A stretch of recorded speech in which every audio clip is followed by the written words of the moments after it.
नमस्कार, आप सभी का स्वागत है हमारी इस बेहद खास पेशकश क्लोजिंग कॉल में। मैं हूं आपके साथ कविता थपलियाल और दिल्ली स्टूडियो से मेरे साथ है अभिषेक सत्यव्रतम, मेरे सहयोगी।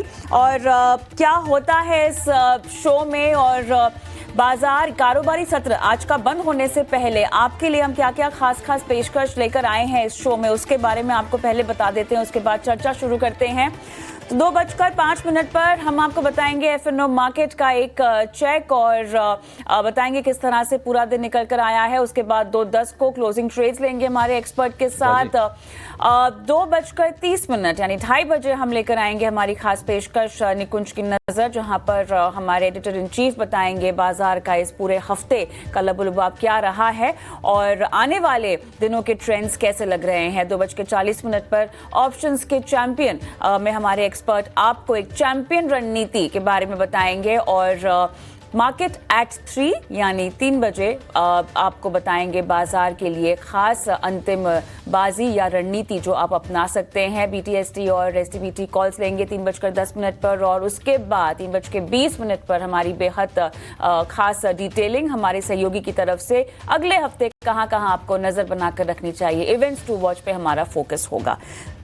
लेकिन चलिए यहाँ पर बाजार से जुड़ी कुछ बड़ी बातें लेते हैं और उससे पहले अभिषेक भी मेरे साथ जुड़े हुए हैं। लगातार 5वां दिन हम देख रहे हैं तेजी का और अभिषेक, लग रहा है कि बाजार जो है काफी अच्छी क्लोजिंग यहाँ पर देने की तैयारी में दिखाई दे रहा है।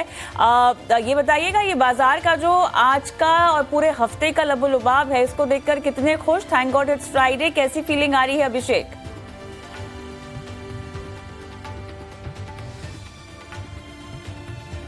शुक्रिया आपका। और देखिए, बाजार में निश्चित तौर पर एक जो बुल मार्केट हम पहले देख रहे थे उसके लौटने के संकेत मिलने लगे हैं। आज लगातार 5वें सत्र में हम तेजी देख रहे हैं और अच्छी चीज ये है कि पहले क्या होता था ना कि कोई एक छोटी सी भी खराब खबर बाजार का मूड खराब करती थी। हाँ। लेकिन अब जो कमजोर खबरें आ रही हैं बावजूद उसके बाजार में हम खरीदारी देख रहे हैं। Absolutely। निफ्टी में 5 दिन की तेजी हो गई है और 22,000 से लेकर हमने 23,400 तक की एक तरफा रैली देखी है। निफ्टी बैंक ने फटाफट 2,000-2,500 पॉइंट जोड़ लिए हैं। तो ये दिख रहा है कि बाजार में कॉन्फिडेंस की अब कमी नहीं है। FIs भी लौट आए हैं और जो सपोर्ट्स लेवल है धीरे धीरे करके ऊपर आ रहे हैं। हालांकि अभी भी जो शॉर्ट टर्म में अगर हम निफ्टी के मैं ऑप्शंस चेंज चेक कर रहा था, जो रेजिस्टेंस है 23,500 के आसपास है, उसको पार करेगा तो बाजार फिर तेजी के लिए तैयार हो जाएगा। लेकिन सपोर्ट्स निश्चित तौर पर शिफ्ट होकर अब 23,000 के आसपास आते हुए निश्चित तौर पर दिख रहे हैं। अच्छी चीजें क्या हुई हैं कविता? अच्छी चीजें ये हुई हैं कि आप देखिए, अमेरिका में जो US फेड की बैठक हुई, जो पॉलिसी की बैठक हुई, उसके बाद जेरोम पॉवेल की जो कमेंट्स है, ऐसी आशंका थी कि महंगाई को लेकर कुछ उनके ऐसे कमेंट्स आएंगे जो बाजार का मूड खराब करेंगे, लेकिन उन्होंने ऐसा कुछ कहा नहीं। उन्होंने कहा कि टैरिफ का असर महंगाई पर पड़ेगा लेकिन वो ट्रांजिटरी होगा, थोड़े समय के लिए होगा। तो एक अच्छी चीज ये रही। डोनाल्ड ट्रंप अब टैरिफ को लेकर कुछ कह भी रहे हैं तो बाजार उसको पूरी तरह से इग्नोर कर रहा है। आप देखिए, कल उन्होंने कहा है कि भारत पर रेसिप्रोकल टैरिफ लगेगा 2 अप्रैल से। हालांकि पहले वो कह चुके थे लेकिन बाजार ने बिल्कुल उसको नजरअंदाज किया। गिफ्ट निफ्टी आज सुबह हल्की सी नरमी पर शुरुआत के संकेत दे रहा था। शुरुआत जो ही एक रेंज में हुई, थोड़ा बहुत उतार चढ़ाव हमने शुरुआत में देखा। उसके बाद बाजार ने क्या गजब का रफ्तार पकड़ा। 23,300 भी हमने पार किया, 23,400 को भी बाजार ने आज टेस्ट कर लिया। निफ्टी बैंक 50,500 के ऊपर निकल गया। तो बेहतरीन हम रिकवरी देख रहे हैं। और मार्च के अगर हम लोज से देखेंगे तो मार्च के लोज से निफ्टी करीब 6% के आसपास रिकवर हो गया है। और निफ्टी बैंक की बात करें तो वहां पर भी 5.5% के आसपास की रिकवरी है। मिड कैप स्मॉल कैप भी दौड़ लगा रहे हैं, उनकी रिकवरी 10 से 12% के आसपास की है। तो चौतरफा बाइंग हो रही है। जो सेक्टर सुस्त थे वहां पर भी बाइंग हो रही है, जैसे कि ऑटो में हम बाइंग देख रहे हैं। कंजम्पशन वाले शेयर फिर से फ्लेवर में लौटते हुए दिख रहे हैं। तो निश्चित तौर पर माहौल अच्छा है। 5 सत्र की लगातार तेजी ये हफ्ता बाजार के लिए बहुत अच्छा रहा है। मार्वेलस मार्च कहा जाता है क्योंकि हिस्टोरिकल जो ट्रेंड कहते हैं उसके मुताबिक मार्च में सबसे ज्यादा तेजी हम देखते हैं। निफ्टी के लिए 2-2.25% के आसपास के आंकड़े होते हैं। तो माहौल अच्छा है कविता। उम्मीद करके चलेंगे कि इस ट्रेंड को बाजार यहां से और आगे कंटिन्यू भी करेगा। चलिए, तो बाजार में जिस तरह की हमें मोमेंटम दिखाई दे रहा है और काफ़ी एक्शन, और ना ही स्टॉक स्पेसिफिक बल्कि हम देख रहे हैं सेक्टर स्पेसिफिक एक्शन भी है। और अच्छी बात यहाँ पर यह है कि लार्ज कैप से काफ़ी हद तक सपोर्ट मिल रहा है। ब्रॉडर मार्केट्स भी यहाँ पर तेज़ी में है, लेकिन जिस तरह से हमें खरीदारी आती हुई दिखाई दी पिछले 2 सत्रों में FIIs की, क्लियरली लार्ज कैप्स अच्छी तरह से लीड करते हुए भी दिखाई दे रहे हैं। इस बीच थोड़ा सा वॉल्यूम बजर्स की ओर भी हम जाएंगे। बिग बजर स्टॉक्स जहां पर भले ही ब्रोकरेज हाउसेस की रिपोर्ट हो या कोई न्यूज़ के चलते हमें बस दिखाई दे रहा हो, इस सूची में क्या क्या स्टॉक्स का नाम शामिल है, अभिषेक ये बताइएगा।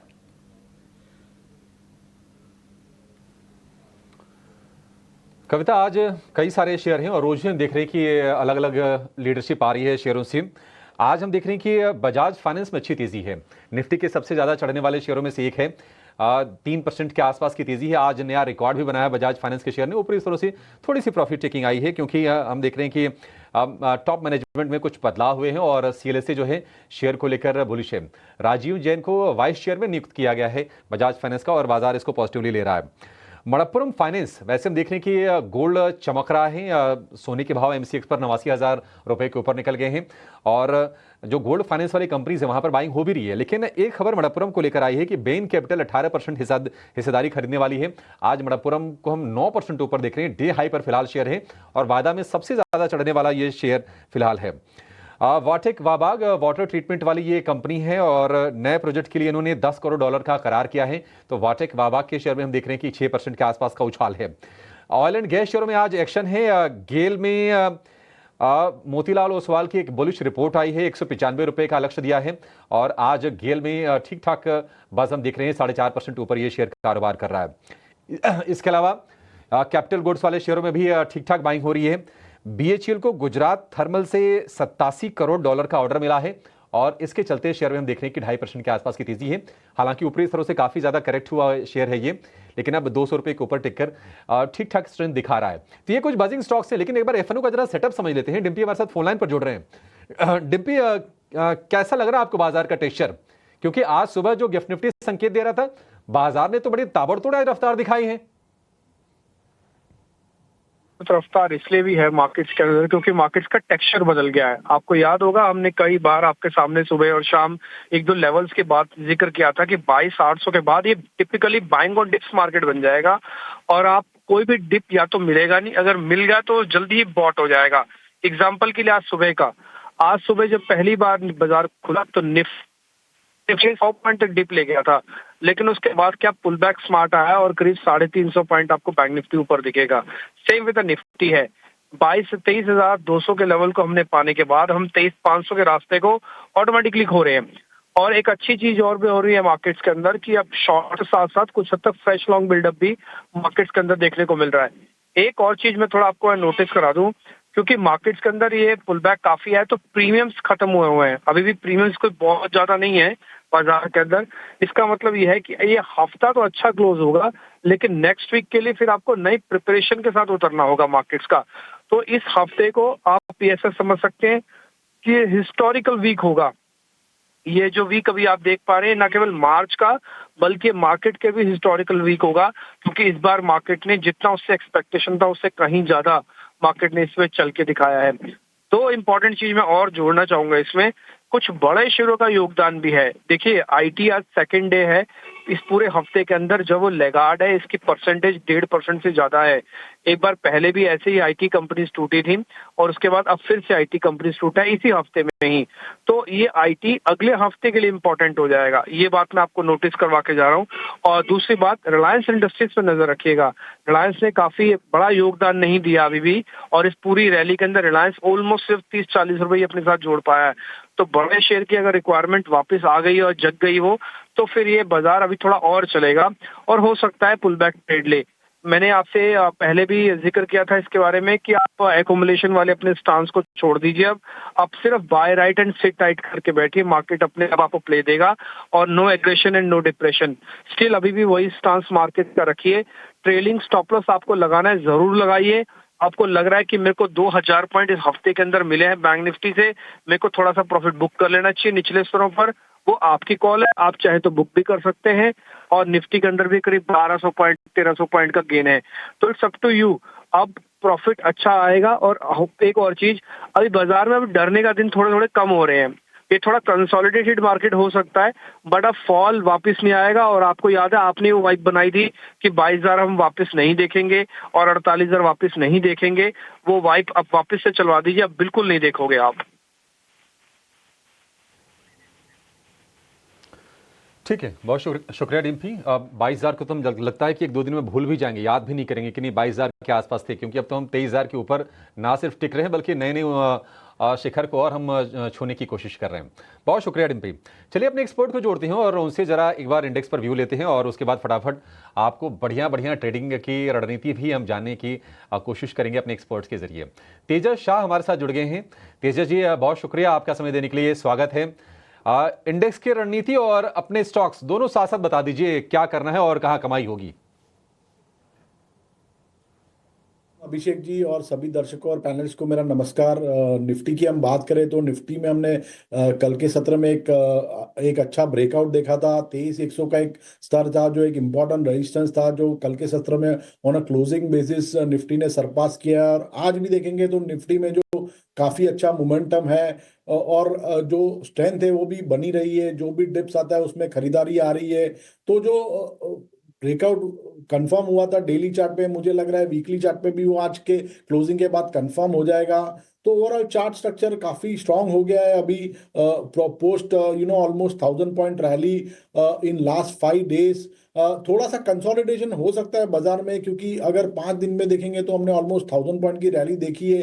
तो या तो एक माइनर पुल बैक आ सकता है या तो थोड़ा साइडवेज कंसोलिडेशन हो सकता है। बट ये जो मार्केट पहले सेल ऑन राइज था वो भी बाय ऑन डिप्स बन गया है। और 23,400 का एक हर्डल है जो माइनर हर्डल है, निफ्टी की 200 दिन की मूविंग एवरेज है। अगर वो सरपास होता है तो मुझे लग रहा है एक फ्रेश बाइंग मोमेंटम और आ सकता है और निफ्टी में आने वाले वीक में 23,700 से लेके 750 तक के भी लेवल आ सकते हैं। और मेरी जो ट्रेडिंग पिक है आज की वो है, पहली वाली है LIC हाउसिंग फाइनेंस। स्टॉक थोड़ा चल चुका है तो एक डिप में खरीदारी करिए। ये स्टॉक ने एक फ्रेश ब्रेकआउट दिया था recently inverted head and shoulder pattern के फॉर्मेशन के बाद, और वो ब्रेकआउट जो हुआ काफी अच्छे वॉल्यूम के साथ हुआ है। और जो रैली है पिछले 3-4 दिनों से बरकरार रही है। तो 565 के करीबन अगर आपको मिलता है तो that will be ideal level to go long with a stop loss below 540। इसका पहला लक्ष्य रहेगा 590 का और दूसरा लक्ष्य रहेगा 615 का। और दूसरा जो मेरा स्टॉक है वो रियल एस्टेट सेक्टर से DLF लिमिटेड। DLF में भी हम देखेंगे तो पिछले 3-4 दिनों से काफी अच्छी स्ट्रेंथ आई है। और ये जो स्टॉक है इसने भी अपना जो प्रीवियस स्विंग हाई था वो कुदा दिया था। आज 50 दिन की मूविंग एवरेज के ऊपर सरपास हुआ था बट थोड़ा सस्टेन नहीं कर पाया, तो ऊपरी स्तरों से थोड़ी सी मुनाफा वसूली देख रहे हैं। बट ओवरऑल चार्ट स्ट्रक्चर थोड़ा स्ट्रांग है तो 675 के स्टॉप लॉस से इसमें खरीदारी करिए। पहला लक्ष्य रहेगा इसमें 715 का और दूसरा लक्ष्य रहेगा 735 का। राइट, चलिए तो यहाँ पर आपने जो अपनी कॉल्स दी हैं एक बार फिर से हम दोहरा देते हैं, जहाँ पर DLF में खरीदारी और टारगेट 715 735 के आपने दिए हैं, लेकिन स्टॉप लॉस इसके लिए आपको लगाना होगा 675 का। LIC हाउसिंग फाइनेंस भी आपने एक बाय कॉल दी है जहाँ पर टारगेट 590 से लेके 615 का आप दे रहे हैं, स्टॉप लॉस 540 का। और राइट, आगे बढ़ते हैं और अब हमारे साथ जुड़ गए हैं एक्सिस सिक्योरिटीज़ के राजेश पालविया भी। और राजेश जी, बहुत बहुत स्वागत है आपका। चलिए बाजार पर आपकी राय तो हम जानेंगे ही आपसे, लेकिन उसके अलावा आपकी आज की कॉल्स भी क्या होगी ये भी हमें बताइएगा। Good afternoon Kavita ji. तो देखिए मार्केट पे व्यू तो बुलिश है और जिस तरीके से निफ्टी अब 23,200 के ऊपर सस्टेन हो रहा है, हमें लगता है यहाँ से भी अभी यहाँ पे फर्दर अपसाइड की यहाँ पे गुंजाइश है। और 23,450 से 23,500 तक हमें लगता है कि निफ्टी में ये मोमेंटम बढ़ते हुए दिख सकता है। तो यहाँ पे बाय ऑन डिप्स की रणनीति रखेंगे जब तक हम 23,100 के ऊपर सस्टेन है। बाय ऑन डिप्स की रणनीति रखना चाहिए और 23,500 के लक्ष्य हमें लगता है बहुत जल्द आते हुए दिखेंगे। बैंक निफ्टी में काफी स्ट्रांग ब्रेकआउट यहाँ पे देखने को मिला है और जिस तरीके से बैंक निफ्टी अब 50,000 के ऊपर सस्टेन होते हुए दिख रही है, तो हमें लगता है ये एक अच्छा लेवल है जिसके ऊपर अगर बैंक निफ्टी बनी रहती है तो नेक्स्ट टारगेट बैंक निफ्टी का जो बन सकता है वो होना चाहिए करीब 50,800 से लेके 51,000 की तरफ भी बैंक निफ्टी में मोमेंटम आते हुए दिखेगा। अगर हम डेरिवेटिव डेटा को भी देखें तो यहाँ पे मेजर पुट बेस्ड कॉन्सेंट्रेशन अब 50,000 की तरफ आते हुए दिख रहा है कि एक अच्छा सपोर्ट जैसा काम करते हुए दिखेगा। तो हमें लगता है बैंक निफ्टी में भी यहाँ पे 50,000 के स्टॉप लॉस से बने रहना चाहिए, और यहाँ पे जो नेक्स्ट टारगेट बन सकता है वो 50,650, 50,800 की तरफ बैंक निफ्टी में मूव आते हुए दिख सकते हैं। स्टॉक स्पेसिफिक बात करें तो हमें लगता है यहाँ पे पावर स्पेस और पावर रिलेटेड स्टॉक्स में एक अच्छा मोमेंटम बना है। कोल इंडिया यहाँ पे हमें काफी पसंद आ रहा है। कोल इंडिया में जिस तरीके के ब्रेकआउट यहाँ पे वीकली चार्ट और डेली चार्ट पे देखने को मिले, डेरिवेटिव डेटा में कोल इंडिया में अगर हम देखें तो लॉन्ग बिल्डअप के साइन यहाँ पे आते हुए दिखे, जो कि एक बुलिश साइन है। और हमें लगता है कोल इंडिया में यहाँ पे नेक्स्ट टारगेट जो बन सकता है वो 425 की तरफ आते हुए दिख सकता है। तो कोल इंडिया पे बाय करने की सलाह, स्टॉप लॉस रखेंगे करीब 405 रुपए का। दूसरा स्टॉक जो पसंद आ रहा है वो है गोदरेज कंज्यूमर प्रोडक्ट। अगर आप देखें तो ये स्टॉक में करेक्शन के बाद स्टॉक ने लोअर साइड से बेस बना के बाद एक अच्छी रिकवरी यहाँ पे आते हुए दिखी है। स्टॉक में एक falling trend line, falling channel को अब ये पेनिट्रेट करते हुए दिख रहा है वीकली चार्ट पे, जो कि एक ट्रेंड रिवर्सल का साइन है।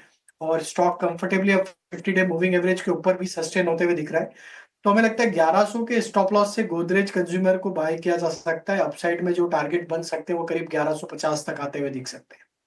राइट, तो कोल इंडिया और गोदरेज कंज्यूमर आपकी आज की पिक्स हैं, और कोल इंडिया के लिए 425 का आप टारगेट बता रहे हैं, स्टॉप लॉस आपने यहाँ रिकमेंड किया है 405 का, और गोदरेज कंज्यूमर में 1100 पर बाय और 1150 तक के टारगेट्स आप यहाँ पर रिकमेंड कर रहे हैं।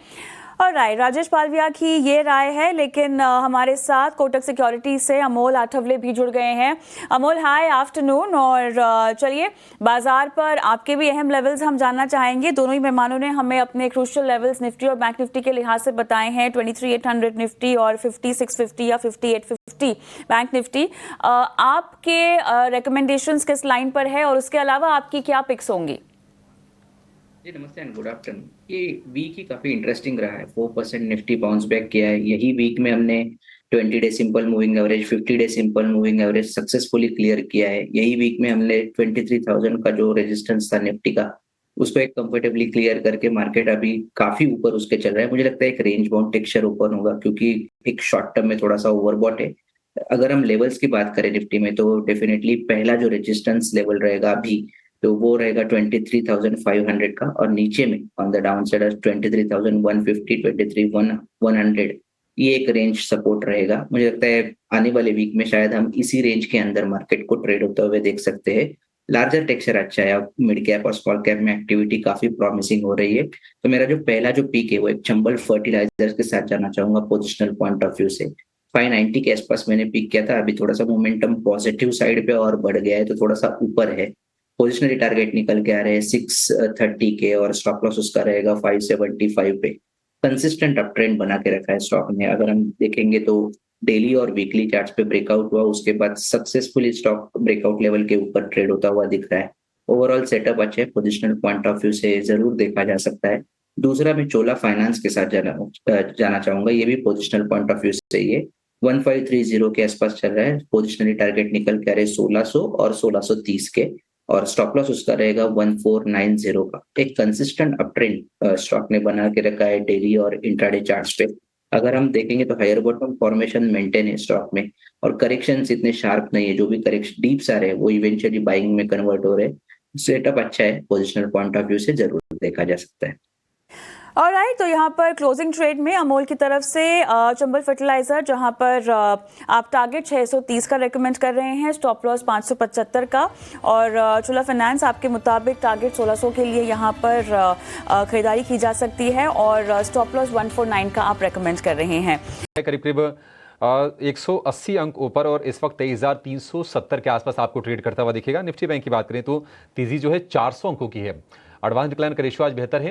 बाजार के लिए एक अच्छी चीज़ और हो रही है कि डॉलर के मुकाबले रुपया देख रहे हैं कि लगातार मजबूत हो रहा है, और निचले स्तर से करीब 25 पैसे के आसपास की रिकवरी रुपए में आई है। भाव जो है $1 का 86 रुपए के आसपास का है। आपको याद होगा कि $1 का भाव 87 रुपये 70 पैसे के आसपास तक पहुंच गया था। तो वहां से लगातार हम देख रहे हैं कि रुपए में सुधार है, और रुपए में जो सुधार है ये भी बाजार को सपोर्ट देने का काम करता है। देखिए, कई सारी चीज़ें हम जो बाहर से खरीदते हैं, अगर रुपया वीकनेस रहती है तो ज़्यादा पैसे देने पड़ते हैं। जैसे कि हम गोल्ड इंपोर्ट करते हैं, क्रूड इंपोर्ट करते हैं, तो उसके लिए भी एक राहत की चीज़ ज़रूर है। और 86 रुपये का भाव है $1 का। आज हम देख रहे हैं कि ऑयल एंड गैस वाले जो शेयर है वहां पर रौनक दिख भी रही है। इनफैक्ट पूरी एनर्जी बास्केट अगर आप देखेंगे तो ONGC चल रहा है, आपको पावर वाले शेयर भी चलते हुए दिखेंगे, NTPC में तेजी है। एक बार जरा व्यू ले लेते हैं Rajesh ji.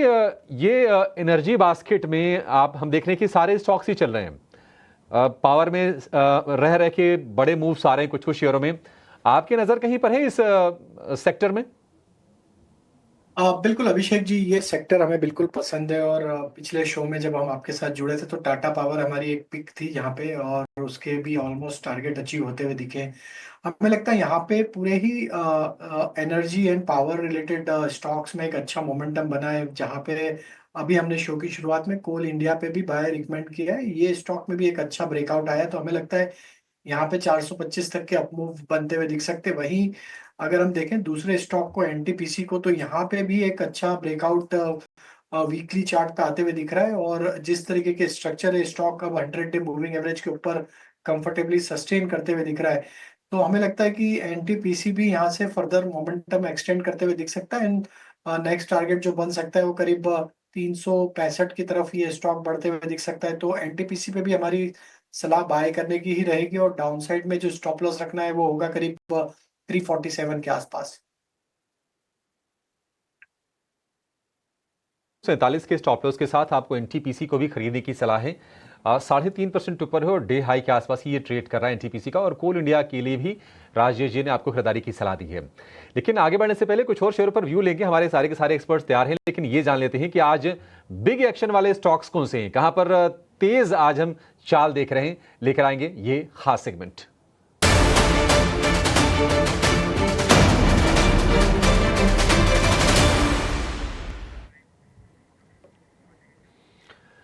Big action stock लेकर हमारे सहयोगी अंश भिलवार हमारे साथ जुड़ रहे हैं। अंश, बताइए क्या खबरें हैं और कौन से शेयर दौड़ लगा रहे हैं आज? बिल्कुल अभिषेक, सबसे पहले हम बात HCC से करेंगे, क्योंकि यहाँ पे लगभग 11-12% की तेजी बनती हुई नजर आ रही है। काफ़ी अच्छा उछाल आता हुआ नजर आ रहा है। दरअसल कंपनी को टाटा पावर की तरफ से ये एक ऑर्डर मिला है 2470 करोड़ का, जिसके चलते HCC और टाटा प्रोजेक्ट एक JV फॉर्म करेगी और इसके चलते ये प्रोजेक्ट को आगे ले जाएगा। दूसरा स्टॉक जो मैं फोकस में है वो है VA टेक वाबा का, और यहाँ पे भी हमें लगभग 6 से 7% की अच्छी खरीदारी होती हुई नजर आ रही है। अगर स्टॉक देखें तो इसने मल्टी मंथ हाई को भी टच करता हुआ नजर आ रहा है। कंपनी ने एक्चुअली 100 मिलियन की एक non binding equity partnership sign की है, जिसके चलते कंपनी म्युनिसिपल प्रोजेक्ट में इन्वेस्ट करने वाली है। इस चक्कर में यहाँ पे काफ़ी अच्छी पॉजिटिविटी बनती हुई नजर आ रही है। स्टॉक भी देखिए तो 6.5% की तेजी के साथ ट्रेड करता हुआ नजर आ रहा है। तीसरा स्टॉक जो मैं फोकस में है वो है मनप्पुरम फाइनेंस का। बेन कैपिटल एक्चुअली एक जॉइंट कंट्रोल एक्वायर करने वाली है और मनप्पुरम के नेक्स्ट ग्रोथ फेज में इन्वेस्ट भी करने वाली है। इसके चलते हम देख रहे हैं कि इस डील से लगभग 25-26% का ओपन ऑफर ट्रिगर होने वाला है। अगला स्टॉक जो मैं फोकस में है वो है गेल का। मोतीलाल ओसवाल की रिपोर्ट आई है, इस पे अगर स्टॉक भी देखें तो इसमें काफ़ी अच्छी बढ़त होती हुई नजर आ रही है। लगभग 2.5-3% की इसमें बढ़त होती हुई दिख रही है। दरअसल जो मोतीलाल ओसवाल है उसने यहाँ पे बाय की रेटिंग दी है, टारगेट प्राइस भी 195 रुपीज़ का दिया है। मोतीलाल ने यह भी बताया कि जो कंपनी की स्ट्रॉन्ग ट्रांसमिशन है वहाँ पे काफ़ी एक स्ट्रॉन्ग आउटलुक बनता हुआ नजर आ रहा है। साथ ही साथ इस वक्त जो वैल्यूएशन है वो भी काफ़ी अट्रैक्टिव बनते हुए नजर आ रहे हैं। जो टारगेट प्राइस है वो 195 का बताया, लगभग अभी 175 चल रहा है, तो और 20 रुपये ऊपर का यहाँ से टारगेट एक्सपेक्ट किया जा सकता है। दूसरा स्टॉक जो मैं फोकस में है वो है L&T का। यहाँ पर भी हमें अच्छी खासी तेजी बनती हुई नजर आ रही है, लगभग 2.5-3% की। दरअसल कंपनी को ब्रिगेड ग्रुप से बड़ा ऑफर मिला है।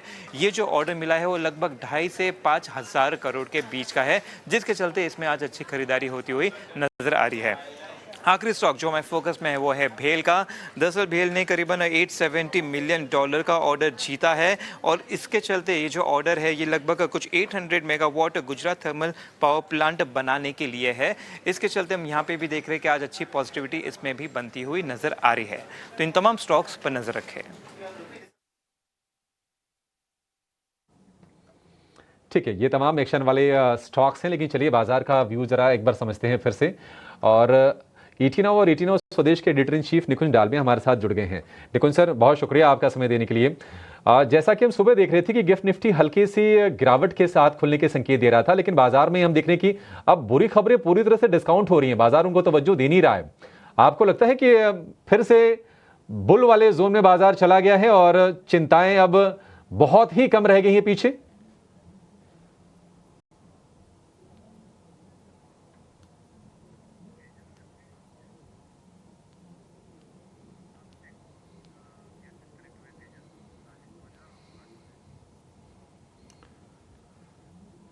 ठीक है, राजेश पालविया, अमोल आठवले हमारे साथ हैं। राजेश जी, एक बार जरा आपसे व्यू लेना चाहेंगे कुछ और स्टॉक पर। पावर वाली हम स्टॉक्स की बात कर रहे थे। SJVN जरा चेक कीजिए, काफी ज्यादा प्रॉफिट टेकिंग का शिकार हुआ था शेयर ये, और आज हम देख रहे हैं कि अच्छे मूव्स हैं, 100 रुपए के आसपास फिर से पहुंच रहा है ये। एक बढ़िया बेट ये बन सकता है और चलेगा शेयर ये? तो बिल्कुल अभिषेक जी, देखिए स्टॉक में अगर हम एक लॉन्ग टर्म चार्ट पे ट्रेंड लाइन देखें तो फॉलिंग ट्रेंड लाइन का ब्रेकआउट तो एक लॉन्ग टर्म चार्ट पे बनते हुए दिखा, जो कि एक ट्रेंड रिवर्सल के साइन है। स्टॉक 50 डे मूविंग एवरेज को भी सरपास करने में कामयाब हुआ है और सेक्टर का टेलविंड भी यहाँ पे सपोर्टिव है। हमें लगता है कि यस, SJVN में भी पोजीशन बनाई जा सकती है और जिनके पास है वो होल्ड रखें। करंट लेवल से स्टॉप लॉस हम सजेस्ट करेंगे करीब 93 रुपीस के आसपास। अगर ये 93 के ऊपर सस्टेन रहता है तो इसके नेक्स्ट टारगेट 105 रुपए तक बनते हुए दिख सकते हैं।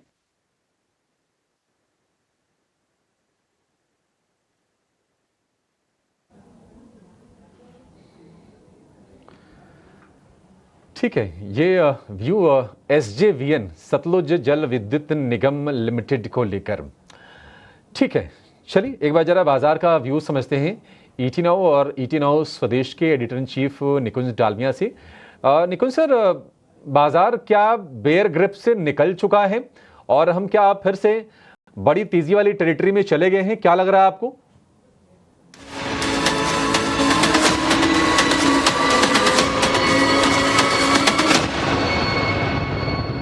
निकुंज सर, बहुत बहुत स्वागत आपका। और सबसे पहले तो यही है कि भारतीय बाजार बेहतर हो गए। मतलब आमतौर पे जैसे ही हफ्ते का आखिरी कारोबारी दिन हुआ करता था, एक पिछले कुछ हफ्तों से ऐसा ही लगता था कि बस ये दिन निकल जाए, लेकिन अब बेहतरी। यहां से बाजार को कैसे देख रहे हैं आप? देखिए, पिछले शुक्रवार को मैंने बोला था TGIF, thank God it's Friday. इतने मार्केट गिर रहे थे। इस हफ्ते मैंने बोला है वाई इट इज फ्राइडे, क्योंकि मार्केट इतने बढ़ रहे हैं। तो जब मार्केट ऊपर चलते हैं सबको ये अच्छा लगता है, जब मार्केट खराब लगते हैं लोगों को लगता है 2 दिन की ब्रेक है फिर रीबूट करेंगे। अब लगता है 2 दिन की ब्रेक है, मोमेंटम ना टूट जाए। तो मार्केट में निफ्टी करीब 14-1500 पॉइंट बढ़ा है। 14-1500 पॉइंट की जो तेज़ी आई है यह अचानक आई है। इस तेज़ी के कई कारण थे। इस तेज़ी के अंदर हमने देखा है कि एक तो हमने देखा कि ग्लोबली जो US मार्केट से पैसा निकला है वह दूसरे देशों में जाने लगा है। सबसे पहले तो वो फ्लोज होता है।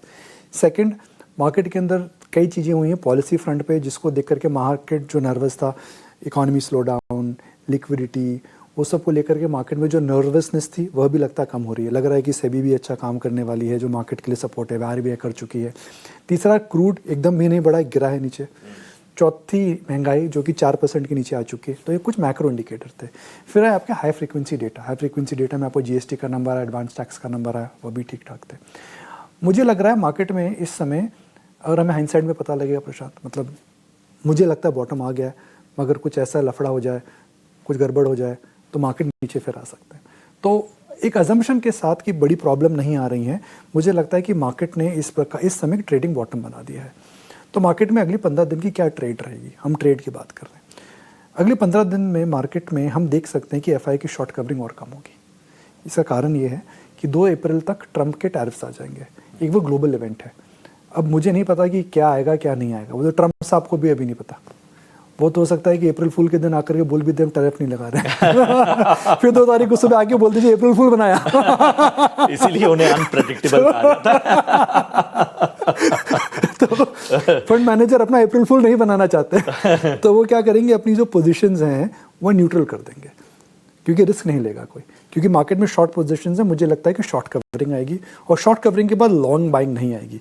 तो मार्केट के अंदर कोई बहुत लंबी छलांग नहीं लगती है, मगर मार्केट के अंदर बड़ी गिरावट भी नहीं लगती है।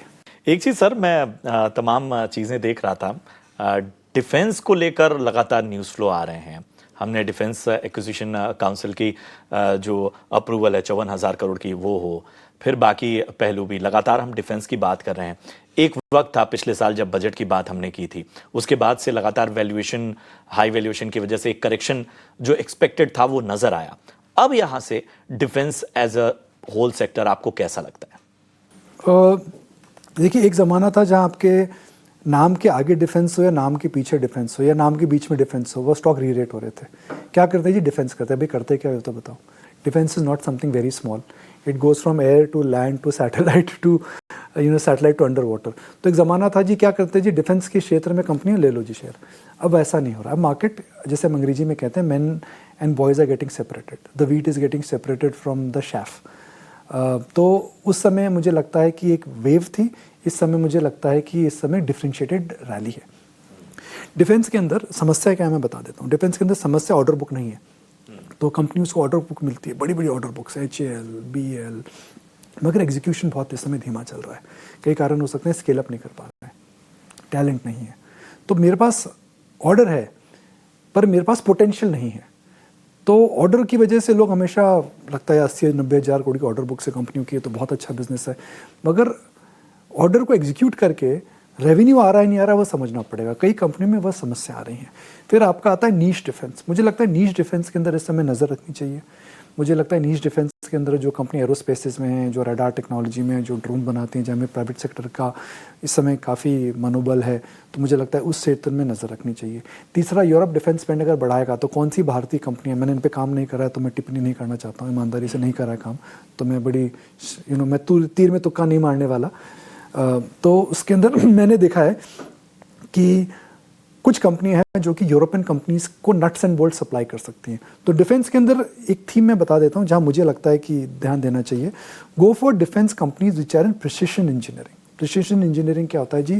Very focused parts of aircrafts, very focused parts for submarines, very focused parts for missiles.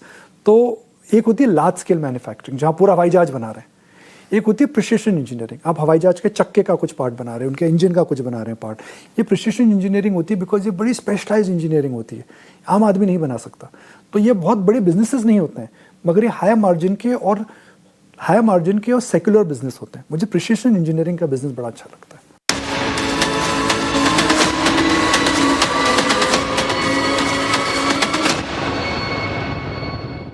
Closing call में अब वक्त हो चुका है हमारे बेहद खास सेगमेंट ऑप्शंस के चैंपियन का।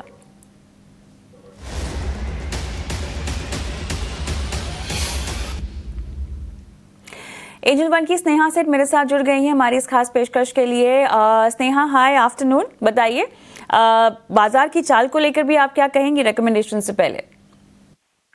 Good afternoon. अगर आप देखें मार्केट में काफी अच्छी एक मूव आई है रिसेंटली। मेरा मानना यहाँ से जिस तरह की अप मूव आई है पिछले 4 दिनों में, उसके बाद यहाँ पर अभी यहाँ से जो एक्सटेंड होगा move, that won't be that easy जितना हमने ये 4 दिनों में देखा है।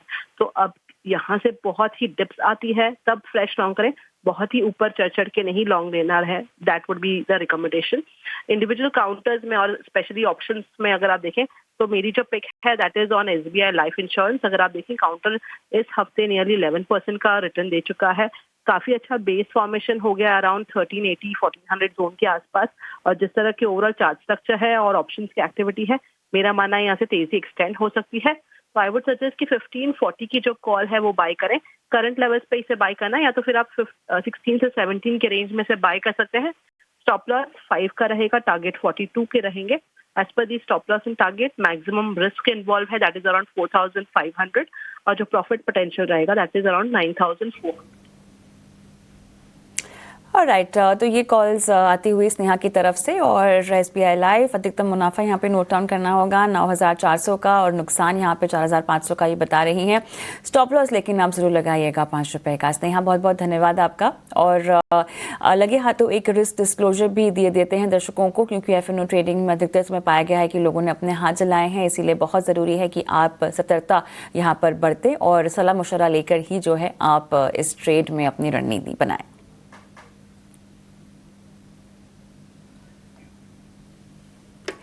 चलिए आगे बढ़ते हैं और अब बात करते हैं तमाम सेक्टर्स की जहां पर हम तेज़ी देख रहे हैं और स्टॉक्स की भी हम बात कर रहे हैं। बहुत जल्द हम आपके लिए हमारी एक्सक्लूसिव खबर भी लेकर आएंगे इस घंटे की। लेकिन हमारे तीनों ही मेहमान राजेश पालविया, अमोल आठवले और नीरव वोरा भी हमारे साथ अब जुड़ गए हैं। नीरव, हाय आफ्टरनून। और देखिए बाजार यहाँ पर लग रहा है कि एकदम बुल जोन में आज की इस हफ्ते की पूरी क्लोजिंग करता हुआ हमें दिखाई दे रहा है। अगले हफ्ते के लिहाज से अगर मैं ट्रिगर समझना चाहूँ आपसे तो वो क्या रहेंगे? 2 अप्रैल काफ़ी नज़दीक है और उसी को लेकर एक नर्वसनेस भी रहेगी, लेकिन ये मोमेंटम जारी रखने के लिए हम कितने तैयार हैं? नमस्कार सभी दर्शकों को भी नमस्कार। देखिए, ये जो हम लोग ने रिसेंट 5 से 6 दिनों में एक अच्छा जो अप ट्रेंड देखा है वो शायद 23,800 24,000 तक भी बरकरार रह सकता है। बट इट ऑल डिपेंड्स कि नेक्स्ट वीक में जो इन्फ्लोज होंगे specially from the FI side वो कैसे रहेंगे। अब तक हमने देखा है कि एक अच्छा खासा शॉर्ट कवरिंग भी देखने मिल रहा है, प्लस थोड़े बहुत domestic macros and to an extent global macros भी थोड़े सुधरे हैं। जैसे कि आईआईपी डेटा हम अगर देखते हैं या फिर इन्फ्लेशन नंबर्स देखते हैं इंडिया के, तो वो काफ़ी अच्छे आए थे। उसकी वजह से हमने देखा कि एफआई का जो सेलिंग था वो भी थोड़ा थोड़ा करके रिड्यूस होता गया एंड इवेंचुअली लास्ट 1-2 दिन में हमने देखा है कि पॉजिटिव नंबर्स आने शुरू हुए हैं। अब ये ट्रेंड अगर थोड़ा बरकरार रहता है, अगर ये इन्फ्लोस बरकरार रहते हैं नेक्स्ट वीक में, तो हमें 23,800 और मे बी 24,000 लेवल्स भी देखने मिल सकते हैं। बट एक यही कॉशियस स्टांस भी लेना चाहिए कि ऑलरेडी जो 10-15 दिन में हम लोग ने एक 1200-1300 पॉइंट की रैली देखी है, तो रिस्क रिवॉर्ड थोड़ा अनफेवरेबल हो सकता है because mid and small cap ने भी पार्टिसिपेट किया है इस रैली में। तो हम हमारे क्लाइंट्स को थोड़ा थोड़ा प्रॉफिट बुकिंग करने का भी मशवरा दे रहे हैं इस समय, एंड थोड़े stock specific and sector specific रहना बेटर होगा। तो at this point in time हमें लग रहा है कि जो सेक्टोरल मूवमेंट है वो शायद एफएमसीजी की तरफ भी बढ़ सकता है, बिकॉज जो क्रिसिल का जो रिसेंट रिपोर्ट आया है वहाँ पे उन्होंने FY26 के लिए बताया है कि जो वॉल्यूम ग्रोथ होगा वो FY25 के कंपैरिजन में थोड़ा बढ़ करके आएगा एंड रेवेन्यू ग्रोथ भी थोड़ा बेटर होगा एज कम्पेयर टू FY25। तो जो सेक्टर्स पार्टिसिपेट नहीं हुए हैं इस रैली में, शायद वहाँ पे आपको 3 से 5% का एक अपसाइड देखने मिले और वो एक FMCG सेक्टर हो सकता है। ओके, तो आपको लग रहा है कि यहाँ से तेजी कंटिन्यू तो होगी, लेकिन हो सकता है कि चुनिंदा सेक्टर, चुनिंदा शेयर जो धीरे धीरे, जो बहुत सारे शेयर्स हैं जो इस तेजी में नहीं भी चले हैं वो आगे चल सकते हैं। लेकिन इंडेक्स लेवल पे इनको लगता है कि निफ्टी 23,700 से 24,000 भी अगले हफ्ते अटेम्प्ट कर सकता है। तो ये तेजी अगले हफ्ते भी जारी रहेगी, लेकिन वहाँ पे सतर्क रहने की सलाह है। धीरे धीरे मुनाफा वसूली भी करें, जहाँ पर आपको अच्छा फायदा हुआ है इस हफ्ते की तेजी के बाद से, फिर अब आगे की राय ले सकते हैं। चलिए कुछ और सेक्टर की बात कर लेते हैं। सरकारी बैंकों में आज अच्छी तेजी दिख रही है, 2 से 4% तक की तेजी अलग अलग बैंकों में, bank of India, Canara bank, UCO, central, सब में अच्छी तेजी दिख रही है। पालविया जी, आपको कुछ पसंद आ रहा है क्या सरकारी बैंकों में से आज? देखिए, banking space as well as NBFC space दोनों ही सेगमेंट में एक अच्छा मोमेंटम बना है, लेकिन आउट परफॉर्मेंस अभी भी देखें तो प्राइवेट बैंकिंग स्पेस में ज्यादा देखने को मिला है। बट अगर हम पीएसयू बैंक की बात करें तो यस, यहाँ पे कुछ चुनिंदा बैंकों में एक अच्छा रिवर्सल का साइन यहाँ पे बनते हुए दिखा है, जिसमें आपने जिक्र किया बैंक ऑफ इंडिया। तो बैंक ऑफ इंडिया में यस, यहाँ पे एक अच्छा मोमेंटम बना है। स्टॉक में अगर हम देखें तो एक डाउन स्लोपिंग चैनल का भी ब्रेकआउट यहाँ पे डेली चार्ट पे आते हुए दिखा है, जो कि एक साइन है ट्रेंड रिवर्सल के। तो हमें लगता है बैंक ऑफ इंडिया और ये स्टॉक अब 20 डे 50 डे मूविंग एवरेज के ऊपर भी कंफर्टेबली सस्टेन्ड हो रहा है। तो हमें लगता है ये स्टॉक अगर 103 के ऊपर बना रहा तो यहाँ पे पॉसिबिलिटी है कि यहाँ पे मोमेंटम एक्सटेंड होता हुआ दिखे और ये स्टॉक में नेक्स्ट टारगेट 110 111 की तरफ आते हुए दिखे। तो 103 के स्टॉप लॉस से पोजीशन बनाई जा सकती है। वहीं देखें तो इंडियन बैंक में भी एक मोमेंटम यहाँ पे पॉजिटिव साइड पे आते हुए दिखा है, और इस रिकवरी में अगर हम देखें तो स्टॉक अपने 100 डे 200 डे मूविंग एवरेज को भी पेनिट्रेट करते हुए दिख रहा है। तो यहाँ पे एक नियर टर्म चार्ट पे ब्रेकआउट आते हुए दिखा है। इंडियन बैंक को भी यहाँ पे फोकस में रखा जा सकता है। स्टॉप लॉस होगा करीब 535 के आसपास, और अगर ये 535 के ऊपर सस्टेन रहता है तो इसका नेक्स्ट लक्ष्य जो बन सकता है वो करीब 558 565 की तरफ आते हुए दिख सकता है। बैंक और बैंक ऑफ इंडिया, दो आपको पसंद आ रहे हैं। आईटी की बात करते हैं। आईटी में आज दिग्गज आईटी कमजोर नजर आ रहे हैं। हालांकि इस हफ्ते थोड़ी बहुत रिकवरी की कोशिश जरूर हुई है, लेकिन अभी भी कमजोर है। इन्फोसिस देखिए, महीने भर के चार्ट पर अगर आप देखेंगे तो 12% से ज्यादा की गिरावट यहां पर दिख रही है। विप्रो देखिए, विप्रो भी 14-15% कमजोर हुआ है महीने भर में। और आज तो रुपया भी मजबूत है। ऑटोमेशन की तरफ जैसे जैसे शिफ्ट हो रहे हैं पे चिंता तो है। कई सारी आईटी कंपनियां और यूएस की जिस तरह की ट्रेड पॉलिसी है उसका असर तो यहाँ पर आईटी पर भी काफी कुछ होने वाला है। नीरव जी, क्या आईटी, दिग्गज आईटी शेयरों में से कुछ पसंद आ रहा है क्या आपको यहाँ पे? ओवरऑल आईटी की बात करें तो हमने कल देखा कि एक्सेंचर के जो ग्रोथ के नंबर्स आए हैं वो काफ़ी अच्छे रहे हैं। 8.5% से कांस्टेंट करेंसी से वाईओवाई का ग्रोथ देखा है, जबकि मैनेजमेंट ने 5 to 9% का एक रेंज दिया था। तो obviously upper band of the range में ये नंबर्स आए हैं, आंकड़े आए हैं। प्लस जो गाइडेंस की बात की है मैनेजमेंट ने, वो भी रिवाइज करके 4 to 7% से लेकर के 5 to 7% की बात की है। तो डेफिनेटली गाइडेंस बड़ा है, बट उन्होंने दो फैक्टर्स क्लियरली मेंशन किए हैं। एक तो जो ओवरऑल इकोनॉमी में स्लोडाउन है उसका असर काफ़ी पड़ सकता है ओवरऑल आईटी स्पेस पर, जिसके कारण एक्सेंचर कल वहाँ पे 7% से गिरा हुआ था। और इसका असर हमने इंडियन आईटी कंपनीज पर भी देखा है। तो नेट नेट अगर वहाँ पे इकोनॉमी स्लो डाउन होते हैं, जो डील विंस जिसे हम कहते हैं, अगर उसमें थोड़ी सी गिरावट आती है तो डेफिनेटली यहाँ के जो आईटी कंपनीज हैं वहाँ पे थोड़ा बहुत असर डेफिनेटली देखने मिलेगा। रेवेन्यू मार्जिन्स पे असर होगा, मार्जिन्स पे असर होगा। तो हमें अभी भी ऐसा लग रहा है कि हेडविंड्स थोड़े बहुत हैं आईटी सेक्टर के लिए, तो थोड़ा कॉशियस व्यू रहना चाहिए। ज़्यादा फ्रंट फुट पे आके खेलना नहीं चाहिए आईटी में। Short to medium term perspective शायद हमें एक सेक्टरल रोटेशन के जरिए थोड़ा एक बाउंस देखने मिल जाए, बट मीडियम पर्सपेक्टिव से हमें लग रहा है कि थोड़ा कॉशियस रहना बेटर है। तो at this point in time हम सिर्फ टीसीएस सजेस्ट कर रहे हैं हमारे क्लाइंट्स को लार्ज कैप आईटी स्पेस में। मिड कैप्स में हम थोड़े कॉशियस हैं।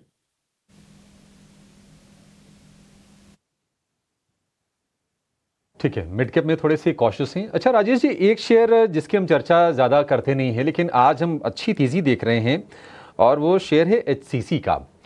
करीब करीब 15% ये शेयर दौड़ गया। छोटे साइज़ का शेयर है हिंदुस्तान कंस्ट्रक्शन। हालांकि जो स्थिति थी इसकी 2-3 साल पहले उसके मुकाबले आज बेहतर स्थिति में ज़रूर है। इनकी एक जेवी को टाटा पावर से ऑर्डर मिला है करीब 2,500 करोड़ रुपए के आसपास का। कोई एक्साइटमेंट है आपको एचसीसी के इस तेज़ी को लेकर? देखिए, बिल्कुल स्टॉक में एक अच्छे वॉल्यूम के साथ आज एक बड़ा मूव देखने को मिला है। हालांकि स्टॉक में आज इंट्राडे बेसिस पे अगर हम देखें तो एग्जैक्टली 50 डे मूविंग एवरेज के आसपास ही ये स्टॉक ने रेजिस्टेंस लिया है और वहां से थोड़ा सा cool off action intraday point of view से आते हुए देखने को मिली है। टेक्निकली अगर हम देखें तो एक बड़े करेक्शन के बाद यहाँ पे एक साइन ऑफ रिवर्सल तो बनते हुए दिखा है, बट हमें लगता है जब तक ये 29 और 30 के लेवल को क्रॉस करने में कामयाब नहीं होता है, थोड़ा कंसोलिडेशन देखने को मिल सकता है। 30 के लेवल को क्रॉस करने के बाद यस, इसमें एक मूव टुवर्ड्स 35-38 की तरफ भी अनफोल्ड होते हुए दिखेगा, बट टाइम भी हमें लगता है 24 रुपए से लेके 30 रुपए की रेंज में कुछ समय के लिए कंसोलिडेट होते हुए दिख सकता है और डिस्क्लोजर रहेगा। ये स्टॉक मेरे पोर्टफोलियो में भी है। बढ़िया है, फिर तो अच्छा है, आपसे राय लिया, आपके पोर्टफोलियो में है तो आप ज़्यादा इसके बारे में पढ़ाई लिखाई करके आप राय दे रहे होंगे जो भी कह रहे होंगे सर।